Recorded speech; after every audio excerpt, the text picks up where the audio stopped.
আসসালামু আলাইকুম সুপ্রিয় দর্শক শ্রোতা বন্ধুরা, আপনারা দেখতে পাচ্ছেন ক্যামেরার সামনে নিয়ে এসেছি একটা সুন্দর লাল টুকটুক ডানা কাটা পরীকে তার কথাগুলো আপনাদের সামনে তুলে ধরবো। চলুন শুনে আসি এই আপুটি কেন আসছেন ক্যামেরার সামনে। আসসালামু আলাইকুম আপু। ওয়ালাইকুম আসসালাম। আপনার বাড়ি কোথায় আপু? আমার বাড়ি নাটোর বনপাড়া। কেমন আছেন আপনি? আছি আলহামদুলিল্লাহ, ভালো আছি। ক্যামেরার সামনে কেন আসছেন আপু? ক্যামেরার সামনে আসছি ভাই, আমি কষ্ট করে দর্শকের মাঝে এসে দাঁড়াইছি।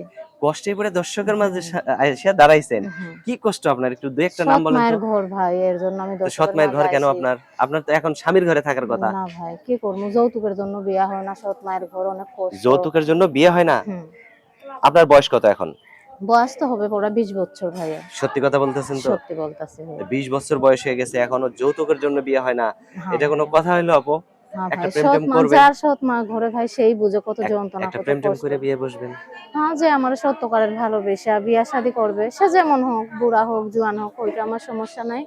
বিয়া শাদী করলে আমি বসবো ভাই। আপনার এলাকায় সেরকম মানুষ নাই আপনাকে বিয়ে করার মতো? বিয়ে করার মতন মানুষ আছে, অনেকজন আসে, কিন্তু যৌতুকের জন্য বিয়া শাদী হয় না। সৎ মাকে আর যৌতুক দিয়ে বিয়া দিবে, এর জন্য আচ্ছা, বিয়া শাদী হয় এখন না। যদি আপনার ভিডিও দেখে কেউ আপনাকে পছন্দ করে বিয়ে করতে চায়, আপনার স্বপ্ন কি দিবে? হ্যাঁ ভাই দিবে, সে তো আমার চালাইতে পারলে আরো বাঁচে। ও আচ্ছা। এখন যদি কোনো ভালো ঘরের থেকে কোনো সম্বন্ধ আসে, আপনার স্বপ্ন যদি আপনার ভালোটা সহ্য না করে তারে তাড়ায় দেয়, তখন কি হবে?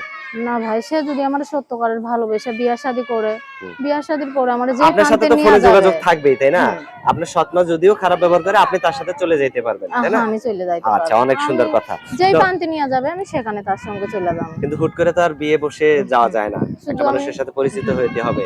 যেহেতু আপনি সুন্দর মানুষ, সেইভাবে একটু তার সাথে কথা বলবেন। ঠিক আছে? ওইটাই ভাই। আপনার ফোন নাম্বার মুখস্থ আছে যেটা না দিবেন? ভাই, আপনার কাছে আমার হাতে যে নাম্বারটা দিছেন এটা কি আপনার মুখস্থ আছে নাম্বারটা? না ভাই, আমার মুখস্থ নাই, আমি আপনার বলি, কাছে আমার সাথে আপনিও আচ্ছা বলেন। ভাই। 019 019 7 7 11 11 53 53 2 2 59। 59। এটাই তো আপনার ফোন নাম্বার? এইটাই আমার ফোন ফোন নাম্বার। দিলে আপনি ধরবেন তো? হ্যাঁ, ফোন দিলে আমি সত্যি ধরবো আপনি ভাই, ধরবেন? সত্যি আমি না ধরবো আবার ভাই। অন্য কেউ যদি ধরে? না ভাই, আমার হাতেই থাকে সবসময়, আমি ধরবো। আচ্ছা, তো ঠিক আছে আপু, ভালো থাকবেন। হ্যাঁ, প্রিয় দর্শক, আপনারা ভালো থাকবেন। আর এই আপুটিকে যদি কারো পছন্দ হয় তাহলে অবশ্যই যোগাযোগ করবেন। আরেকটা প্রশ্ন, সেটা হচ্ছে আপনার নামটাই তো শোনা হলো না। নাম আপনার কি? শুনুন ভাই, আমার নাম নদী। নদী? হ্যাঁ ভাই। অনেক সুন্দর একটা নাম। তো ঠিক আছে নদী আপু, ভালো থাকেন। হ্যাঁ। আচ্ছা, আল্লাহ হাফেজ, আপনিও ভালো থাকেন।